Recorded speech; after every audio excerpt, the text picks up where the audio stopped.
o problema da nossa comunicação? Por que a gente peca tanto com as palavras? Nós chegamos aqui no nosso último momento, nossa última aula do minicurso, sobre maternidade, mães imperfeitas e um Deus perfeito. Como o Evangelho transforma tudo sobre a nossa maternidade. E a gente vai continuar a nossa conversa sobre comunicação, entrando um pouquinho mais a fundo em relação ao problema da nossa comunicação, que acho que a essas alturas você já entendeu bem qual é, mas mesmo assim, apontar mais uma vez para a solução e entender de que forma que isso transforma na prática, né? Ou pelo menos uma introdução nesse sentido, sobre como o Evangelho muda a forma como a gente se comunica, então, com os nossos filhos. Então, falando um pouquinho mais sobre esse assunto, a Bíblia, no Evangelho de Lucas, no capítulo 6, versículos 43 a 45, a gente vê Jesus contando uma história aqui extremamente relevante para a nossa conversa sobre comunicação. Ele diz o seguinte: uma árvore boa não produz frutos ruins, e uma árvore ruim não produz frutos bons. Uma árvore é identificada por seus frutos. Ninguém colhe figos de espinheiros, nem uvas de arbustos espinhosos. A pessoa boa tira coisas boas de um tesouro de um coração bom. E a pessoa má tira coisas más do tesouro de um coração mau. Pois a boca fala do que o coração está cheio. A boca fala do que o coração está cheio. Mais claro impossível. Mais claro para nós, eu acho que não dá para ficar. A boca fala do que o coração está cheio. De onde procedem as guerras e contendas que existem entre vocês? Não são das técnicas, não são dos métodos, não são das estratégias de comunicação que você não tem. A boca fala do que está cheio o coração. São das paixões que guerreiam dentro de vocês. Versículo após versículo, a Bíblia nos aponta sempre para esse fato. Os nossos problemas de comunicação são problemas do coração. Não é, em primeira análise, né, não é o vocabulário que precisa melhorar. Não é falta de técnica. São problemas de coração, na sua essência. Uma vez que eu trato o meu coração, aí sim é legal você conhecer habilidades de comunicação, técnicas de comunicação, mas tentar colar essas técnicas de comunicação num coração corrompido não vai produzir frutos duradouros.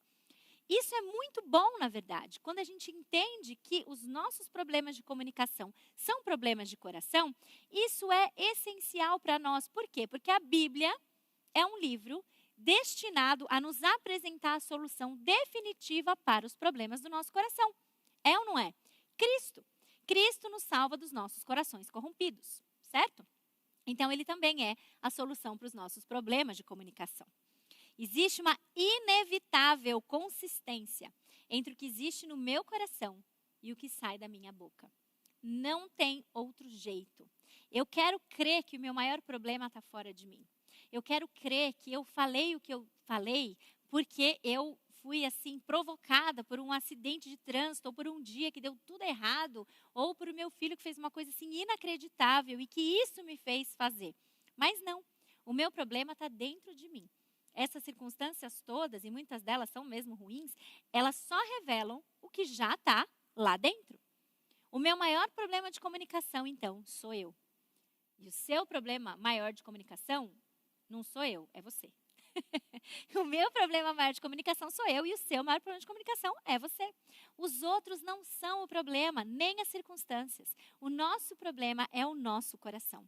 E é só quando a gente chega de novo nesse ponto, com humildade, eu sou o problema da comunicação corrompida ou da comunicação com os meus filhos, é que eu estou indo em direção a uma mudança e a uma transformação. A gente já viu isso, mas vale a pena lembrar que nós vivemos entre dois reinos. Nós vivemos uma guerra entre aquilo que a gente deveria ou vai ser e aquilo que a gente era. Gálatas, né, Paulo na sua carta aos Gálatas descreve isso como sendo uma guerra da carne e espírito. Gálatas 5, de 13 a 15, diz o seguinte: vocês, meus irmãos, foram chamados para viver em liberdade. Não a usem, porém, para satisfazer a sua natureza humana. Ao contrário, usem-na para servir uns aos outros em amor. Pois toda a lei pode ser resumida neste mandamento, nesse único mandamento. Ame o seu próximo como a si mesmo. Mas se vocês estão sempre mordendo e devorando uns aos outros, tenham cuidado, pois vocês correm o risco de serem consumidos. Nós vivemos nessa guerra, nessa disputa entre a carne e o espírito. Nós vivemos sempre, continuamente, entre esses dois reinos. E se você pensar na sua comunicação nesses últimos dias, eu vou até te perguntar, como que foi? Como foram seus últimos, 15 dias de comunicação com seus filhos? As suas palavras serviram qual reino? Serviram o reino de Deus ou serviram o seu próprio reino? Serviram o seu próprio Deus, o seu Deus ou o seu próprio reino? A gente precisa lembrar disso. A gente precisa lembrar que as nossas palavras têm que estar a serviço do reino de Deus. E o reino de Deus é um reino repleto de um amor que nos transforma. Jesus, quando olhamos para o exemplo dele, mostra um amor para nós repleto de autossacrifício, repleto de entrega. O reino de Deus é um reino de amor. E o nosso próprio reino é um reino que busca o autossacrifício, que busca a autorrealização. Quando eu me encho desse amor, quando eu entendo a grandeza desse amor, não interessa o que os meus filhos fazem. Não interessa o que as circunstâncias de fora fazem. Eu me lembro do quanto eu sou amada, eu me lembro a que reino eu pertenço, de tal forma que eu entendo, como Paulo também diz aos Gálatas, lá na capítulo 2, versículo 20, que não sou eu mais quem vivo, mas Cristo vive em mim. E porque não sou eu mais quem vivo, a minha comunicação agora, ela mostra a que reino eu pertenço. Não interessam as circunstâncias, não importam as circunstâncias. Eu vivo sim nesse embate, mas eu me lembro a que reino eu pertenço e eu me comunico de forma diferente. Dessa forma, então, o meu coração, ele deixa de ser alimentado pelos meus desejos, mas sim por gratidão e amor. E porque o meu coração agora é alimentado por gratidão e amor, o que vai acontecer com o meu discurso? Ele também é transformado.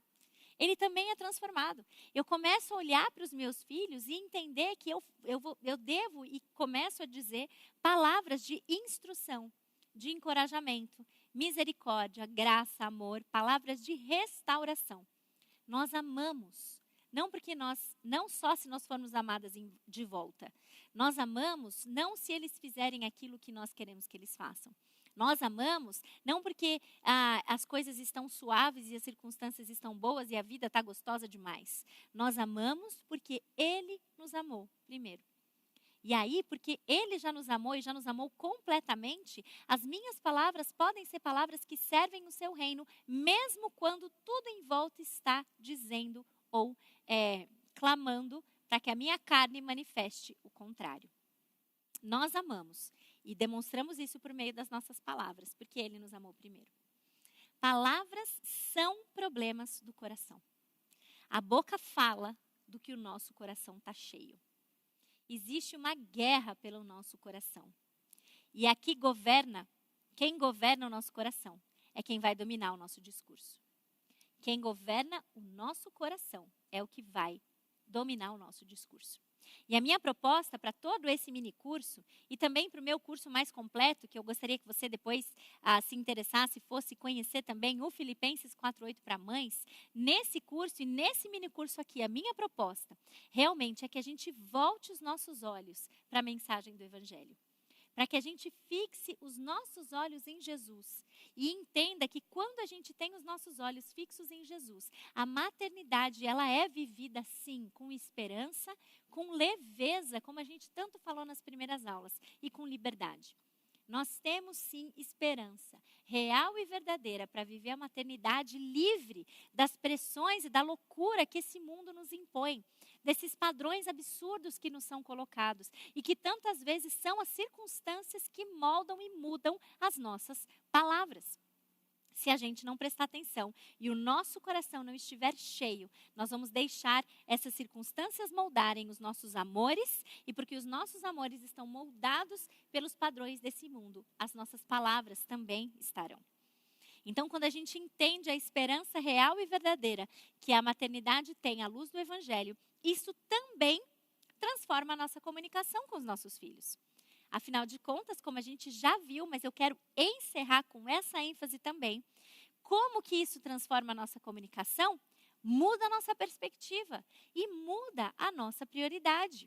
por favor, não deixe de considerar Deuteronômio 6, versículos de 4 a 9, como um trecho que você vai sublinhar, decorar, imprimir, colocar na geladeira como protetor de tela no celular, em qualquer lugar, que vai te ajudar a lembrar que o nosso propósito na maternidade está tão bem descrito ali.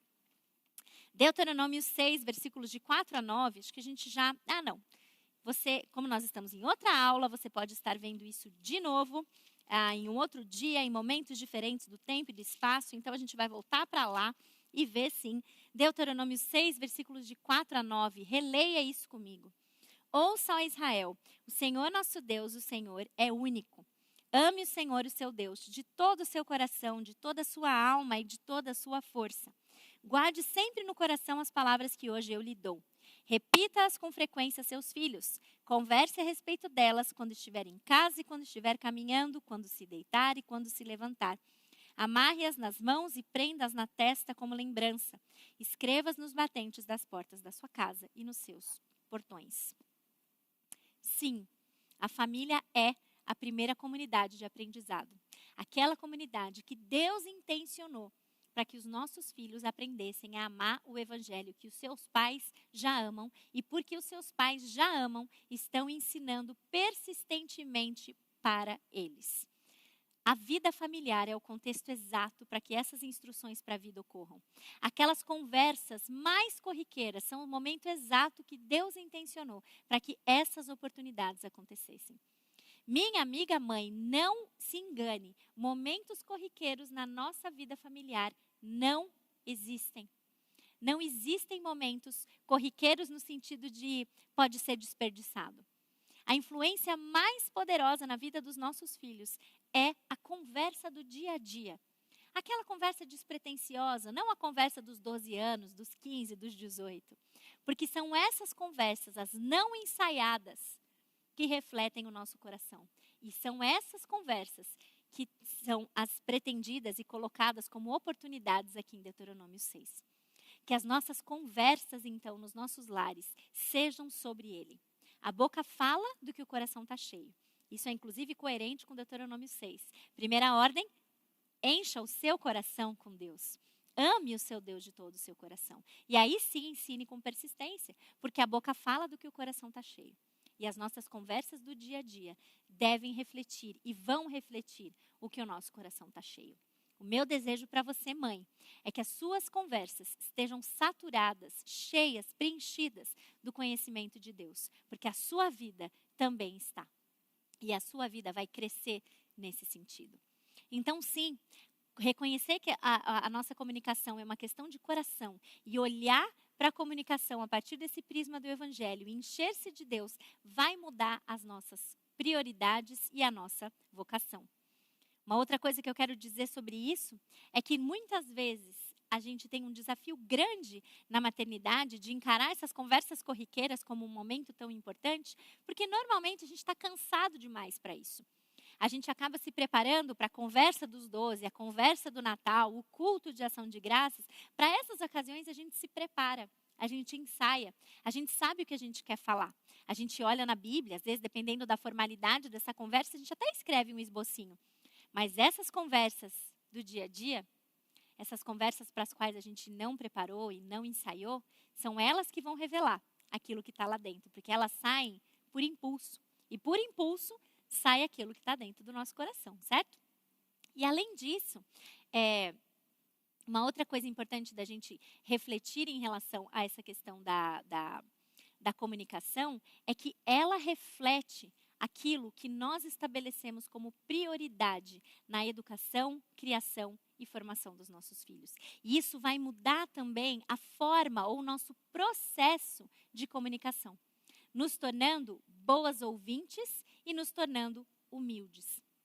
Naqueles momentos em que a gente está mais cansada, naquele momento em que a gente chega e encara essas conversas que são as corriqueiras, as não ensaiadas, e tudo que a gente quer é se estirar um pouquinho no sofá, porque a gente está cansada, porque a gente já não está rendendo mais, porque a gente está esgotada. E, de repente, você tem uma briga de brinquedo que você tem que separar. De repente, você tem um adolescente revoltado porque não vai na festa que todo mundo vai. E, de repente, você tem alguma coisa que aconteceu que deixou a outra brava no outro canto. A nossa tendência é olhar para tudo isso e falar, estou cansada demais para ter que lidar com isso. E aí, uma palavra de encorajamento para você é que o lar não é o lugar que Deus intencionou para você descansar. O lar não é exatamente o lugar em que você vai relaxar. O lar é o lugar em que a gente vai trabalhar para ensinar os nossos filhos a amarem o evangelho que a gente já ama. E isso é um trabalho ininterrupto. Essa é uma missão ininterrupta. Então, essa perspectiva muda a nossa prioridade, muda a nossa vocação, muda o nosso processo de comunicação, porque muitas vezes, o nosso maior desejo vai ser servir o nosso próprio reino e falar assim, agora eu estou cansada demais, quer saber? Dá e pede para essas crianças, porque eu é que não vou resolver problema de briga, quer saber? Então todo mundo, você já sai gritando, já sai berrando, porque o que você queria era ser servido um pouquinho e descansar, e porque você não conseguiu, você vai lá, esbraveja e faz isso, isso, isso. Eu quero te lembrar que o nosso lar, nessa perspectiva, não é o lugar da gente descansar. Não é um lugar de descanso. O nosso lar é um lugar de ensinar os nossos filhos a amarem o mesmo evangelho que a gente já ama. Em todo o tempo. Então, quando a gente quiser se servir, a gente deve, em humildade, entender que o nosso processo de comunicação não está servindo a nós mesmas, mas está servindo o nosso Deus. Então, a gente vai e ensina com persistência os nossos filhos ao deitar, ao levantar, ao dormir, ao acordar, ao sentar, ao separar uma briga, ao ir lá entender por que bateu a porta na nossa cara, ao tentar falar que já deu tempo de tela, que está na hora de desligar. Quando tudo que a gente quer é o contrário. A gente vai contra a nossa vontade, porque a gente não está a serviço de nós mesmas, nós estamos a serviço do Rei. Certo? E esse é um lembrete que nós precisamos todos os dias, e eu me incluo nesse nós. Nosso lar não é um lugar de descanso. Muda a nossa prioridade, muda a nossa vocação, muda o nosso processo de comunicação, como eu estava dizendo, porque nos torna boas ouvintes e humildes. Se momentos corriqueiros não existem e toda conversa importa, a gente precisa se lembrar que para que boas conversas aconteçam, duas coisas são importantes. A primeira é que a gente saiba o que dizer. E aí a gente já falou disso, porque a gente já sabe que a gente precisa ensinar nossos filhos a amar, certo? O mesmo evangelho que nós amamos. A segunda é que a gente tem que saber ouvir. E a gente precisa saber ouvir antes de saber dizer coisas úteis para os nossos filhos. E eu digo para você que se você é como eu, saber ouvir é um desafio. É um desafio saber ouvir.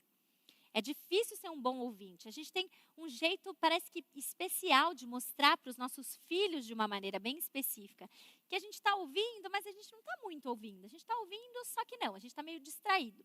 A gente expressa alguma indiferença, de forma intencional ou não, e quando a gente expressa indiferença de uma forma meio não de propósito, a gente espera que eles não vão perceber, mas os nossos filhos percebem. E se as nossas palavras vão ser usadas com intencionalidade para cumprir aquele propósito que você já decorou, de Deuteronômio 6, de 4 a 9, nós devemos ouvir com atenção. Nós devemos ouvir com atenção. Porque quando a gente ouve com atenção, a gente vai perceber excelentes oportunidades para falar de Deus para os nossos filhos. Para ensinar uma cosmovisão centrada em Deus para os nossos filhos. Para ensinar por meio das perguntas mais aparentemente corriqueiras. Porque são nessas perguntas corriqueiras que nós devemos plantar, ensinar e inculcar. A Bíblia nos fala que nós devemos ser prontas para ouvir, tardias para falar. Tardias para se irar, tardias para falar, prontas para ouvir. Prontas para ouvir. Que Deus nos ajude a sermos melhores ouvintes dos nossos filhos, porque eu acredito que todas nós, constantemente, temos muito a melhorar nesse sentido. Ouvir com atenção.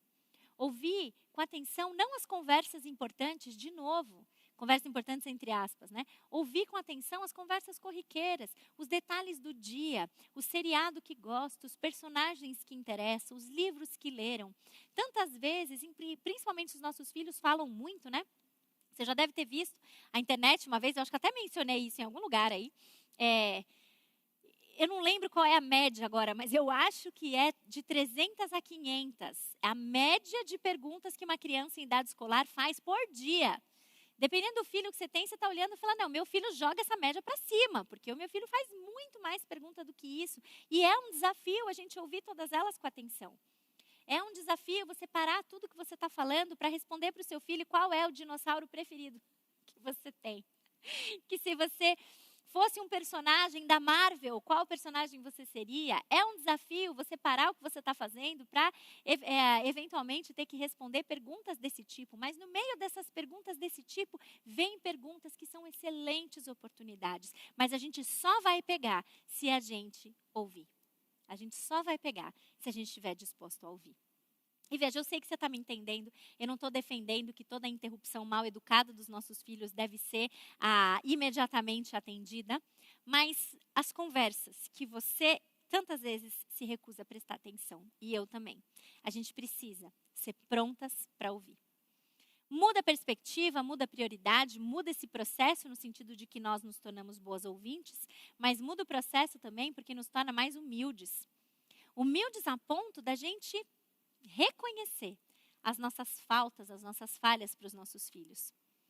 Pode ter certeza, os pais que admitem o seu pecado explicam o evangelho com muito mais clareza para os nossos filhos todos os dias. Pais que admitem os seus pecados para os filhos estão numa posição de ser exemplo do evangelho para os filhos.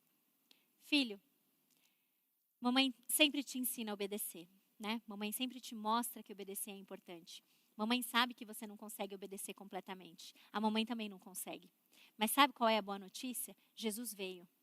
Jesus veio. A mamãe também não consegue. A mamãe não deveria ter falado para você com ira, respondido a você com ira. Eu falei, você me perdoa?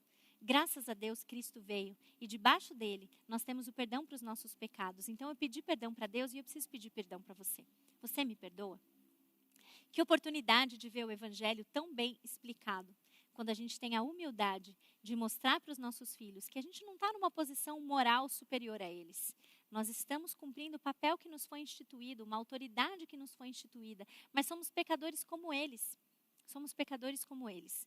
Reconhecer isso em humildade muda o nosso processo de comunicação.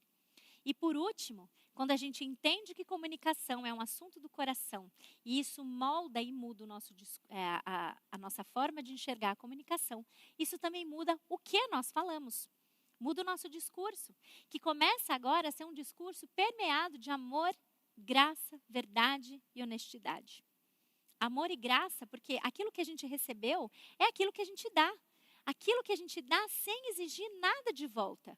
Porque a gente não vive na legislação desse nosso mundinho autocentrado. A gente pode amar sem esperar ser amado de volta. A gente pode dizer palavras amorosas que não se esvaem quando a gente não recebe aquilo que a gente queria de volta, porque tudo aquilo que a gente poderia receber de bom, a gente já recebeu em Cristo. Então a gente ama sem exigir nada de volta. Nesse contexto, a gritaria, a impaciência não cabe mais na minha forma de comunicação, porque o foco é ensinar os meus filhos a amarem o mesmo evangelho que eu amo. Se esse é o foco, como eu vou fazer isso gritando? Como eu vou fazer isso de forma impaciente? Isso não cabe. Isso não cabe. Ainda que a minha ira seja justa, a forma de expressar não é coerente com gritaria, com impaciência ou com uma ira pecaminosa. A minha ira justa se manifesta buscando resgatar o meu filho, não depredá-lo, não depreciá-lo.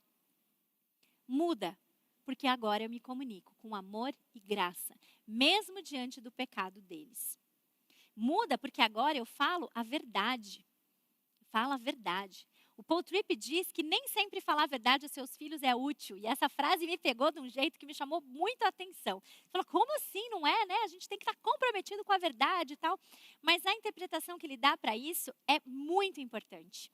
A depender de como a verdade é usada, ela pode servir como uma arma de destruição. Se nós queremos uma comunicação que é permeada, que é conhecida e que reflete a graça e o amor de Deus, a verdade, ela não é usada a qualquer custo. Ela não é usada para depreciar ou para acabar com os nossos filhos. A verdade deve ser usada com sabedoria divina. Porque sim, como Paul Tripp mesmo fala num livro em que ele escreveu a apresentação dele, mas até a apresentação dele do livro já é fantástica, ele diz que você pode dizer uma coisa verdadeira para o seu filho, mas de uma forma que o deixe profundamente magoado. A verdade pode ser uma ferramenta de vingança ou uma ferramenta de perdão. Ele diz para nós que existem poucas coisas mais importantes na criação dos nossos filhos do que a forma como nós vamos usar a ferramenta da verdade. E isso não significa que existe um espaço para mentira, de forma nenhuma, mas sim que a verdade deve ser usada com graça e com sabedoria. A Bíblia nos chama a falar a verdade em amor, Efésios 4,15. Ou a falar apenas as palavras que transmitam graça àqueles que ouvem, Efésios 4,29. Usar, então, a verdade sem amor e graça pode criar algumas feridas que são difíceis de cicatrizar. E ele está coberto, então, de razão quanto ao zelo no uso da verdade na nossa comunicação. Então, usar a verdade é algo que a gente deve fazer para encorajar, construir, instruir, direcionar ou redirecionar. Jamais usar a verdade para ofender, para humilhar, ou para constranger publicamente, ou para constranger ainda que seja no relacionamento individual. Então, aquele discurso ríspido, grosseiro, ainda coberto de uma arrogante frase do tipo, eu só falei a verdade, é ruim. Filipenses 4:8 é um excelente versículo para nos mostrar qual é o padrão. A verdade é uma virtude central de pensamento e do nosso discurso também, mas não é o único. Não é tudo aquilo que for verdadeiro, então pense nessas coisas. Tudo aquilo que for verdadeiro, tudo aquilo que for amável, tudo aquilo que for puro, de boa fama. Se existe algo de excelente ou digno de louvor, pense nessas coisas. A verdade é o parâmetro inicial, mas não é só isso. Então a gente se comunica com amor, graça, verdade e honestidade. Porque sim, muitas vezes vai ser preciso repreender, certo? Dizer a verdade, ser honesto e sincero quando alguma coisa a gente precisar corrigir. Só que existe uma forma de confrontar, que é a forma com a qual o nosso Deus amoroso se dirige a nós e nos confronta. Em que o objetivo é amoroso, é um objetivo de resgatar, de unir as pessoas, né? Quando Deus nos repreende, Ele faz isso com o objetivo de nos aproximar dEle, não de nos afastar. E essa é a maneira que Deus lida conosco e que a gente deve espelhar. A Bíblia nos confronta. E o que Deus espera quando a gente é confrontado pela Bíblia? Que a gente ouça e concorde com isso. Que a gente mude de direção. Porque a gente percebe que aquilo que Deus quer de nós quando nos confronta é que a gente realmente seja melhor, no sentido de sermos mais santos. Para que a gente não se machuque, Ele nos confronta. Para que a gente se aproxime dEle, Ele nos confronta. Ele usa uma verdade em amor, Ele usa honestidade para isso. Porque Ele é amoroso, Ele não deixa de nos falar verdades que precisamos ouvir. Mas Ele fala essas verdades em amor. Ele não nos confronta, então, para nos machucar, nem para destruir o nosso relacionamento com Ele. Ele fala a verdade com o objetivo de restabelecer e fortalecer o nosso relacionamento. E a gente não costuma pensar em confrontação, em exortação, em repreensão dessa maneira. Mas esse deve ser o papel das nossas palavras quando elas são de confrontação. Nós temos que resgatar os nossos filhos para um caminho melhor. E a forma de fazer isso não é gritando de forma impaciente ou iracunda. É o William Smith que fala que falar honestamente é falar a verdade que às vezes incomoda, repreender, corrigir e confrontar. Isso é uma missão de resgate. Não tem nada a ver com ter razão. Não tem nada a ver com vencer argumentos. Confrontar com honestidade é ver que os nossos filhos estão tomando decisões ruins e trazer esses filhos de volta para que as coisas não fiquem pior. Quem é mais beneficiado quando a gente se comunica dessa forma? O outro, não eu. O meu filho é beneficiado quando eu confronto com o objetivo de resgatá-lo. Quando eu confronto com o objetivo de me provar melhor, que eu tinha razão ou que o meu reino não foi atendido, eu sou beneficiada, supostamente. Mas quando eu estou a serviço do rei, a minha comunicação serve o rei, não a mim mesma e o meu trono. quando a nossa motivação para confrontar os nossos filhos é essa, com certeza a gente vai encontrar uma maneira de repreendê-los, porque é necessário repreender, mas a gente vai encontrar uma maneira para isso, que seja amorosa. Ao longo dessas aulas, nesse minicurso, a gente falou muito sobre maternidade. Vimos o propósito da maternidade, que se você não lembra, não custa falar, que é que a gente ame o Evangelho e ensine os nossos filhos a amar esse Evangelho da mesma maneira que nós já amamos. Vimos que esse é o propósito, que ele vai nos ajudar e nos instruir para cumprir esse propósito. E que isso também ordena as nossas prioridades. Nós devemos amar a Deus acima de todas as coisas, nós devemos amar os nossos maridos e nós devemos amar os nossos filhos. Vimos que a maternidade vai exigir de nós muitas escolhas que são extra-bíblicas. Não antibíblicas, mas extra-bíblicas. Que são questões de sabedoria. Que são questões cujo resultado pode variar de uma pessoa para outra, de uma cultura para outra, com uma família diferente da outra. E que essas decisões, elas podem ser tomadas com liberdade, sabedoria e discernimento, mas elas podem variar. E elas não podem ser elevadas ao padrão de mandamento bíblico. Ou a gente vai estar servindo a nós mesmas e não aquilo que Deus exigiu de nós. Vimos que a nossa vocação para a maternidade ela é algo dado a nós por Deus. E que se é dado por Deus, Ele vai nos capacitar a cumprir o nosso chamado, a cumprir a nossa vocação, para fazer exatamente aquilo que Ele quer que a gente faça. O que a gente não pode fazer é confundir o que Ele quer que a gente faça com aquilo que a gente quer fazer, e aí, porque está sobrecarregado e está exausta, acha que a maternidade não é para nós. Não, ela é sim. Se você tem filhos, a maternidade é para você. E Ele vai te capacitar a fazer aquilo que Ele instituiu como o seu propósito para a maternidade. E isso vai envolver de nós um serviço totalmente sacrificial. E que quando parecer difícil para nós, a gente pode se lembrar do exemplo supremo que a gente tem em Cristo Jesus.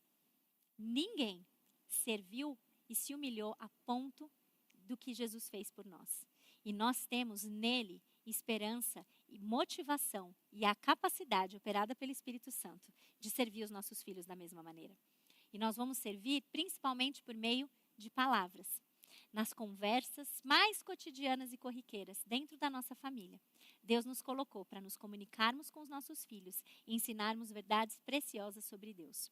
Que as nossas palavras reflitam que o nosso coração está cheio e que o nosso coração de mãe esteja cada vez mais cheio do Espírito Santo, cheio do conhecimento de Deus e cheio dessas prioridades devidamente ordenadas. Que a gente ame a Deus acima de todas as coisas e que isso seja refletido no nosso casamento e na vida com os nossos filhos, na nossa comunicação e na nossa maternidade. Até o dia em que tudo aquilo que a gente hoje espera seja uma realidade e a gente viva para sempre, desfrute com Ele para sempre, de uma eternidade gloriosa, livre de pecado, livre dessa batalha entre pecar e não pecar, que Ele nos ajude, nos conforte com essa esperança e nos santifique em todas as nossas circunstâncias, até o dia final. Deus abençoe vocês.